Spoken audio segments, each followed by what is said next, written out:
우리 함께 말씀은 마가복음 14장 27절부터 31절의 말씀입니다.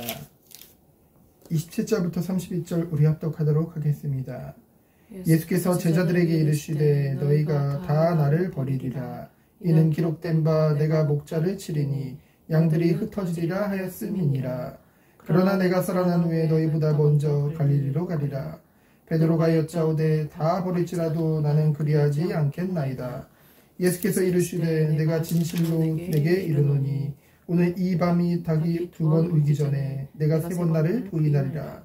베드로가 힘있게 말하되 내가 주와 함께 죽을지언정 주를 부인하지 않겠나이다 하고 모든 제자도 이와 같이 말하니라. 아멘. 우리에게 예수님은 어떤 의미가 있나요? 하나님의 말씀을 들으면 들을수록 우리를 향한 그 하나님의 한이 없는 사랑과 그 은혜를 우리가 체험하게 되었죠. 그럼 우리는 이 주님을 향한 우리의 사랑이 커질 수밖에 없습니다.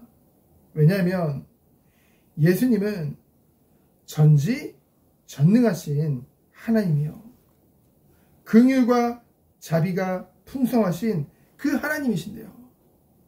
그 하나님이신 예수님이 나를 위해 죄 없으신 그 예수님이 나를 위해 십자가에서 죽으시고 부활하셔서 우리에게 새 생명을 얻게 하신 것이 정말로 우리에게 믿어지기 때문에, 그래서 그 은혜 안에서 우리들을 새로운 삶으로 이끄시는 것을 우리는 보게 되기 때문에, 정말로 우리가 그 예수님의 그 사랑과 그 은혜를 깨달으면요, 우리는 예전에 관심 없었던 그 일들에 관심을 가지게 됩니다.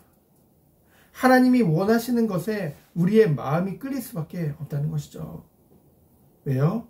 우리가 하나님을 사랑하기 때문에. 그래서 디도서 2장 14절에 보면은 그 은혜 안에서 새로운 삶, 어떤 삶을 말합니까?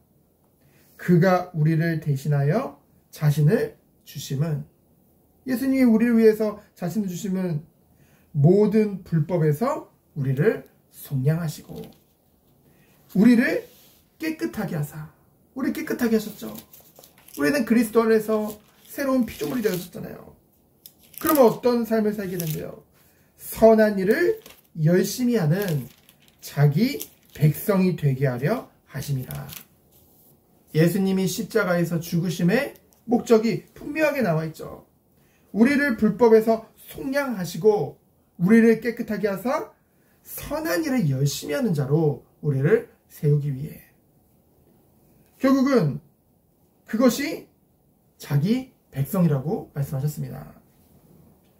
그러면서 15절에 보면은 너는 이것을 말하고 권면하며 모든 권위로 책망하며 이 선한 일을 가르칠 것을 말씀하시죠. 그 이유가요, 누구에게도 업신여김을 받지 않게 하기 위하여. 예수 그리스도의 보혈이 우리를 깨끗게 하신 줄 믿습니다. 자기 백성으로 삼으신 것이죠. 하나님의 백성은 무엇에 열심을 냅니까? 선한 일을 열심히 하는, 착한 일이라기도 하죠. 하나님의 사랑, 이웃을 사랑하며 오직 하나님의 영광을 위한 빛과 소금의 삶인 줄 믿습니다. 우리는 연약해요. 한계가 있는 사람이죠. 그러나 우리를 구원하신, 지금도 우리와 함께 하시는 그 하나님은요, 그 사랑은요, 그 능력이 한계가 없으신 무한하신 사랑이요, 무한하신 능력이란 거죠. 오늘 마지막 만찬 때 예수님께서 제자들이 예수님을 배반할 것을 말씀하십니다. 이는 27절에 보면은 기록된 말씀은 어떤 말씀이나요? 스가랴 13장 7절의 말씀이 그것이 성취로 말미암아 너희들이 나를 부인할 것을 말씀하시죠. 그리고 그들의 연약함 또한 예수님은 아셨기 때문에. 여러분은요, 어떻겠어요? 여러분과 함께하는 자들이, 여러분이 정말 사랑을 베푼 자들이 여러분을 배반한다. 그럼 어떤 마음이겠습니까? 배신감이 들겠죠. 그러나 예수님은 28절에 오면은 당신이 살아나실 것과 부활하실 것을 미리 말씀하시면서 그 부활하신 주님께서 너희들을 책망하고 니들이 왜 그랬냐, 그게 아니라 너희보다 먼저 갈릴리로 가서 그들을 기다리실 것을 말씀하셨습니다. 비록 제자들은 그들의 연약함으로 말미암아 예수님을 배반했지만 예수님은 제자들을 끝까지 사랑하시는 거죠. 그들 앞서 갈릴리로 가서 기다리시며 그들을 맞이할 준비를 하시겠다는 것입니다. 우리는 비록 연약하지만 늘 품어주시는 그 주님의 사랑을 우리는 알 수 있는 것이죠.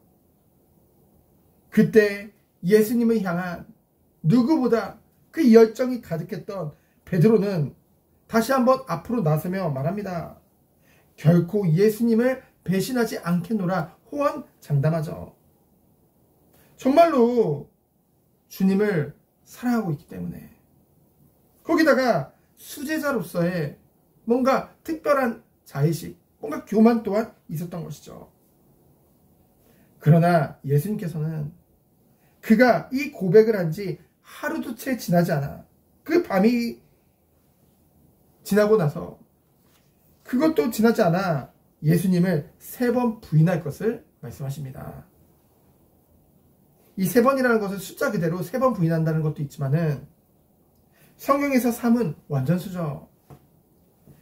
완전히 예수님을 부인할 것을 미리 예수님이 아시고 말씀하신 거예요. 그러자 베드로가 힘있게 다시 한번 말합니다. 내가 죽을지언정 주를 부인하지 않겠노라. 나머지 제자들도 비슷한 고백을 하게 되어지죠. 그러나 예수님은 그들이 아직 주님을 부인할 것을 아셨습니다. 왜 아직이라는 표현을 쓰냐면요, 그들은 아직 자신들의 육신의 연약함을 이겨내고 오직 주님만을 따를 그 믿음과 그 소망이 부족하죠. 하지만 아직이라는 이유는 그들이 나중에는 완전히 바뀌기 때문입니다. 언제요? 실제로 주님이 약속대로 부활하셨거든요. 그리고 제자들에게 보여주셨거든요. 그리고 그들 또한 부활할 것을 말씀하셨거든요. 이 일이 이루어지기까지 항상 함께 하실 것을 말씀하셨거든요. 실제로 그들은 우리 주님을 위해 죽음 앞에서도 담대히 주를 부인하지 않고 고백하고 선포하게 되어집니다. 그래서 대부분 이 제자들이 순교하게 되어지죠.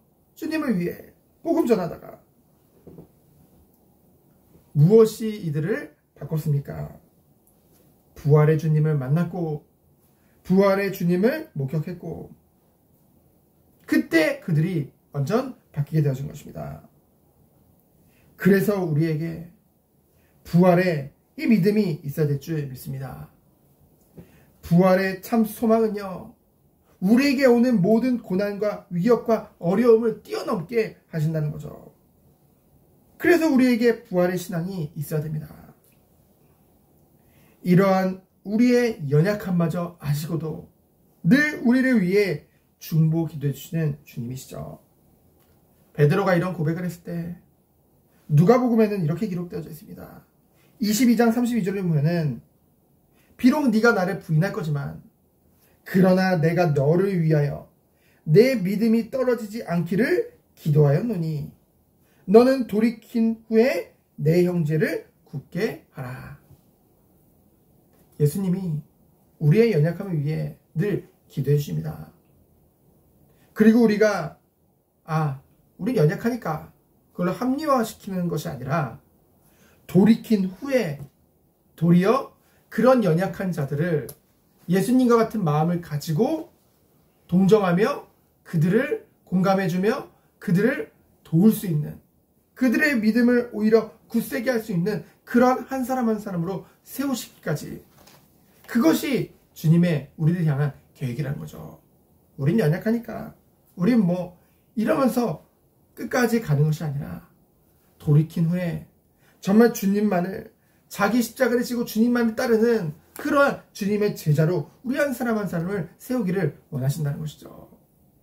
그것에 있어서 가장 중요한 것은 바로 하나님의 말씀이요, 그 말씀을 통해 실제로 성취된 주님을 만나는 것이요, 그리고 그 주님이 말씀하신, 주님이 우리와 항상 함께 하시고 땅끝까지 증인으로 삼으시고 우리 또한 영원한 부활의 몸을 입고 영생의 축복을 누리리라는 그 참 소망을 가지고 정말 우리가 오늘 하루도 우리 앞에 있는 모든 고난과 어려움도 그 가운데 빠져서 낙심하고 넘어져 있는 것이 아니라 주님을 바라보며 참된 그 부활의 그 참 소망을 가지고 오늘 하루도 승리하는 우리 모든 성도님들 되어지기를 예수 그리스도 이름으로 축원드립니다. 시작 기도합니다.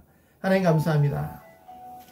우리에게 정말로 참된 부활의 그 신앙을 가지고 오늘 우리에게 주어진 모든 것 가운데 넉넉히 이기게 하시는 주님의 사랑 가운데 승리하는 하루 되도록 주께서 축복하여 주옵소서. 그래서 우리가 돌이킨 후에 도리어 곁에서 정말 넘어지고 낙심한 자들을 오히려 위로하며 그들을 붙잡아주며 그들을 견고하게 하는 그런 한 사람으로 세워지도록 주께서 축복하여 주옵소서. 살아계신 예수 그리스도 이름으로 기도합니다. 아멘.